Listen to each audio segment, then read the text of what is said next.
सच्ची बात बता दूं आपको, बिल्कुल। मैं महेंद्रगढ़ से लेके पंचकुला हर जिले में जाता हूं। शायद ही कोई ऐसा दिन होता हो जब मैं घर रहता हूं। आज हरियाणा के अंदर जो हालात है ना, अब इन चुनावों का 2024 के विधानसभा चुनाव का ना भाजपा इंतजार कर रही है और ना कांग्रेस इंतजार कर रही है जी। अब तो इन चुनावों का लोग इंतजार कर रहे हैं जी। लोग बाट में बैठे हैं कि वो मशीन हमारे सामने कब आएगी जी। जितना दर्द और जितनी पीड़ा मनोहर लाल खट्टर और दुष्यंत चौटाला ने हरियाणा के नौजवानों को दी है ना, उसका सूद समेत वापसी देने को हरियाणा के नौजवान तैयार बैठे हैं। ये बात मैं हर जिले में जाके कहता हूं और इस बात का 2024 चुनाव के बाद आके आपसे बात, भाजपा 10 का आंकड़ा भी 2024 के विधानसभा चुनाव में छू नहीं पाएगी।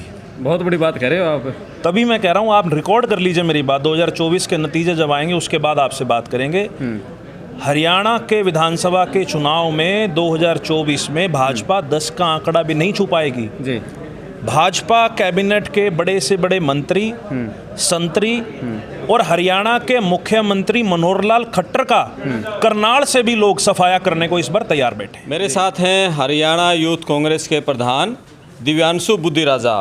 पूरे हरियाणा में घूमकर युवाओं को कांग्रेस से जोड़ रहे हैं और क्या अगले विधानसभा लोकसभा चुनाव में युवाओं को टिकट दिलाने के लिए क्या पैरवी करेंगे, क्या पार्टी की रणनीति है कि युवाओं को भी आगे लाया जाए। जी भाई साहब नमस्कार। नमस्कार जी। सबसे पहला सवाल तो यही रहेगा जी कि जो विधानसभा के चुनाव होते हैं और जब टिकटों का दौर चलता है उसमें यूथ को कहीं ना कहीं इग्नोर कर दिया जाता है। जो पुराने नेता होते हैं वही बाजी मार ले जाते हैं।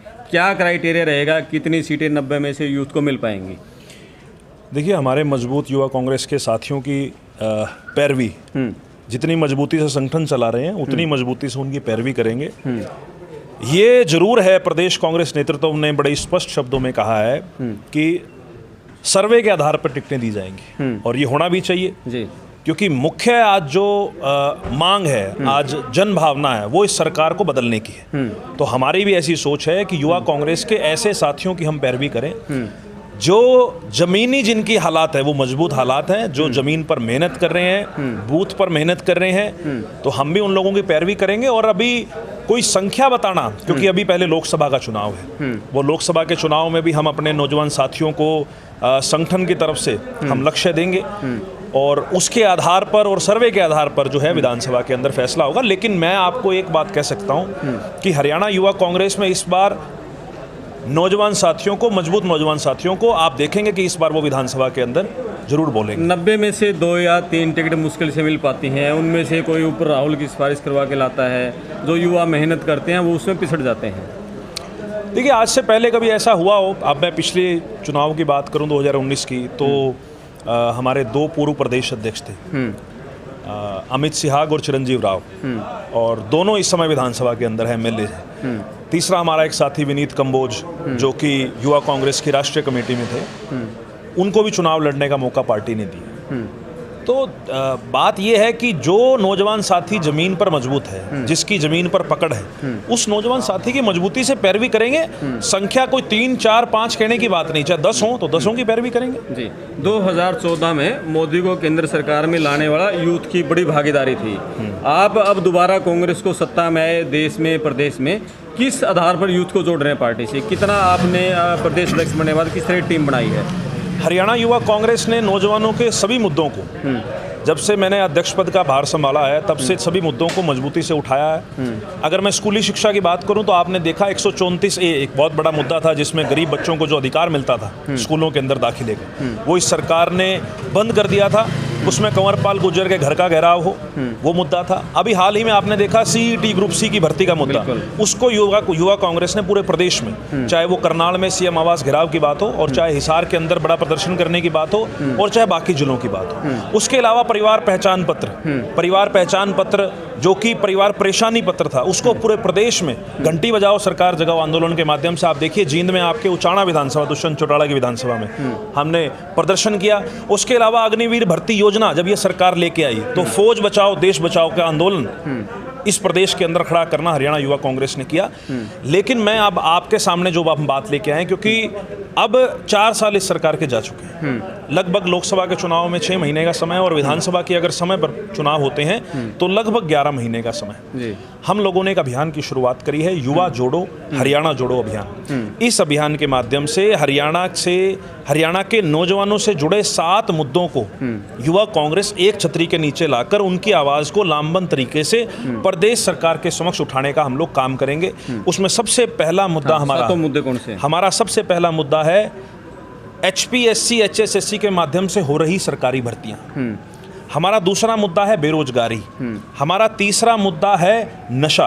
हमारा चौथा मुद्दा है विदेश पलायन। हमारा 5वां मुद्दा है शिक्षा के अंदर जो गिरता स्तर है। हमारा 6ठा मुद्दा है खेल और हमारा 7वां मुद्दा है अग्निवीर भर्ती योजना। इन 7 मुद्दों के ऊपर हरियाणा युवा कांग्रेस पूरे प्रदेश के अलग अलग जिलों में नौजवान साथियों के साथ बैठकों का दौर हमारा जारी है। दिवाली से पहले हम लोग पूरे प्रदेश के अंदर घूम के इस अभियान के माध्यम से जिला स्तर पर बैठकें कर रहे हैं, संवाद कार्यक्रम कर रहे हैं। दिवाली के बाद इन्हीं 7 मुद्दों पर बड़े आक्रोश रैलियां युवा कांग्रेस की इस बैनर के नीचे आप देखेंगे। हरियाणा के नौजवानों को जो अलग अलग हिस्सों से आवाज उठ रही थी, शायद मनोहर लाल खट्टर और दुष्यंत चौटाला को आवाज नहीं सुनाई दे रही। हम लोग ऐसा सोचते हैं कि इन सभी 7 मुद्दों पर आवाज जो है वो इकट्ठी करके बुलंद तरीके से सरकार के समक्ष पेश करें। जी अच्छा, ये बताओ, जैसे आपकी जो मेन कांग्रेस है उसमें हरियाणा में कोई संगठन नहीं है, जिला प्रधान और कुछ नहीं है अभी तक, सिर्फ प्रदेश अध्यक्ष हैं।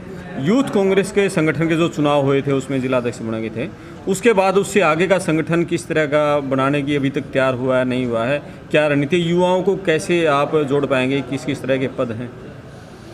देखिए, हमारा चुनावी माध्यम से प्रदेश में हमारे पदाधिकारी नियुक्त होकर आए हैं, जिले के हमारे अध्यक्ष आए हैं, विधानसभा 90 के 90 हमारे अध्यक्ष हैं। जैसे बीजेपी ने पन्ना प्रमुख तक और यूथ को बिल्कुल मंडल और नीचे तक जोड़ा है, इस तरह कोई रणनीति कांग्रेस की?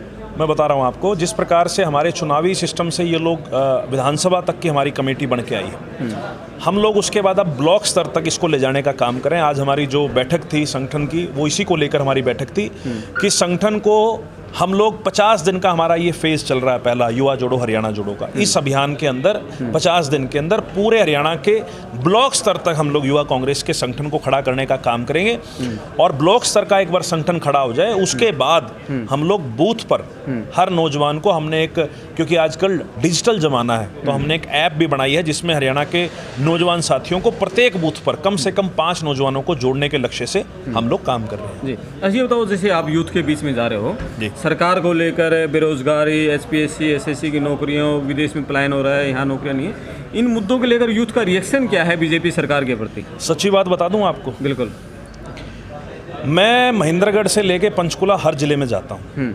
शायद ही कोई ऐसा दिन होता हो जब मैं घर रहता हूँ। आज हरियाणा के अंदर जो हालात है ना, अब इन चुनावों का 2024 के विधानसभा चुनाव का ना भाजपा इंतजार कर रही है और ना कांग्रेस इंतजार कर रही है जी। अब तो इन चुनावों का लोग इंतजार कर रहे हैं जी। लोग बाट में बैठे हैं कि वो मशीन हमारे सामने कब आएगी जी। जितना दर्द और जितनी पीड़ा मनोहर लाल खट्टर और दुष्यंत चौटाला ने हरियाणा के नौजवानों को दी है ना, उसका सूद समेत वापसी देने को हरियाणा के नौजवान तैयार बैठे हैं। ये बात मैं हर जिले में जाके कहता हूं और इस बात का 2024 चुनाव के बाद आके आपसे बात करूंगा। आज हरियाणा में जो हालात हैं, ये बात मैं आपको दावे इसके साथ लिख के कह सकता हूं। भाजपा 10 का आंकड़ा भी 2024 के विधानसभा चुनाव में छू नहीं पाएगी। बहुत बड़ी बात कह रहे हो आप। तभी मैं कह रहा हूं, आप रिकॉर्ड कर लीजिए मेरी बात। 2024 के नतीजे जब आएंगे उसके बाद आपसे बात करेंगे। हरियाणा के विधानसभा के चुनाव में 2024 में भाजपा 10 का आंकड़ा भी नहीं छू पाएगी जी। भाजपा कैबिनेट के बड़े से बड़े मंत्री, संतरी और हरियाणा के मुख्यमंत्री मनोहर लाल खट्टर का करनाल से भी लोग सफाया करने को इस बार तैयार बैठे हैं जी। अच्छा ये बताओ, बड़ा मुद्दा क्या है? कोई एक मुद्दा आप बताओगे? ये 7 मुद्दे ही बड़े मुद्दे हैं।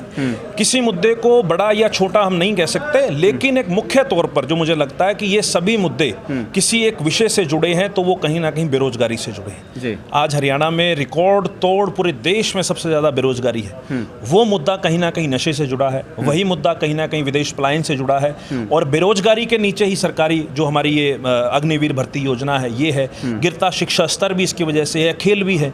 तो ये मुद्दे कहीं ना कहीं आपस में जुड़े हुए हैं, लेकिन इनका एक मुख्य तौर पर अगर बड़ा मुद्दा है तो हरियाणा में बेरोजगारी का। बिल्कुल, बहुत धन्यवाद। और ये थे प्रदेश कांग्रेस अध्यक्ष दिव्यांशु बुद्धि राजा। बहुत बड़ी बात इन्होंने कही है, अगले विधानसभा चुनाव में कांग्रेस सिर्फ 10 सीटों तक बीजेपी को समेट देगी।